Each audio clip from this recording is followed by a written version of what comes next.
أعوذ بالله من الشيطان الرجيم.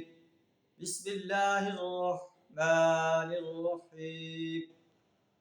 ألم يأتكم نبأ الذين كفروا من قبل فذاقوا وبال أمرهم ولهم عذاب أليم.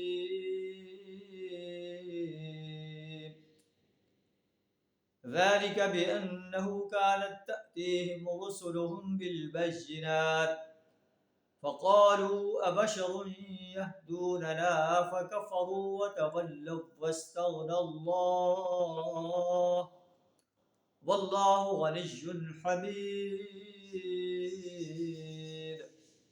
صدق اللہ العظیم. اللہ فرماتا ہے کہ کیا تمہیں ان لوگوں کی خبر نہیں پہنچی جنہوں نے اس سے پہلے کفر کیا؟ فذاقوا وبال امرہم، پھر اپنی شامت اعمال کا مزہ چکھ لیا. وَلَهُمْ عَذَابٌ أَلِيمٌ، اور ان کے لیے دردناک عذاب. اس لیے کہ ان کے پاس ان کے رسول بڑے واضح دلائل لے کر آئے اور انہوں نے کہا ابشر یہدوننا، کیا انسان ہمیں ہدایت دیں گے؟ بس انہوں نے ان کی باتوں کو ماننے سے انکار کر دیا.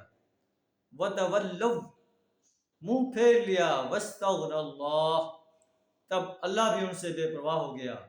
واللہ غنی حمید، اللہ بڑی بے نیاز ذات، اپنی ذات میں آپ محمود ہے. اللہ کی وحدانیت کو تسلیم کرے یا نہ کرے، اللہ کا کوئی نقصان نہیں کرتا، اپنا ہی نقصان کرتا ہے. پہلے لوگوں نے بھی اپنا نقصان کیا. آج اگر کفار مکہ اور مدینہ کے یہود نبی صلی اللہ علیہ وسلم کی دعوت کو ماننے سے انکار کر رہے ہیں، قرآن جو کہ آفاقی کتاب ہے، پوری دنیا کے انسان بھی اگر کافر ہو جائیں تو اللہ کا کچھ نہیں بگاڑ سکتے. واستغنى اللہ، اللہ ان سے بے پرواہ ہے.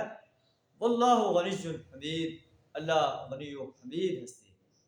اللہ سے دعا ہمیں اپنی وحدانیت، پیارے رسول صلی اللہ علیہ وسلم کی رسالت اور یوم حساب پر پختہ یقین رکھنے کی توفیق عطا فرمائے. وآخر دعوانا ان الحمد للہ رب العالمین.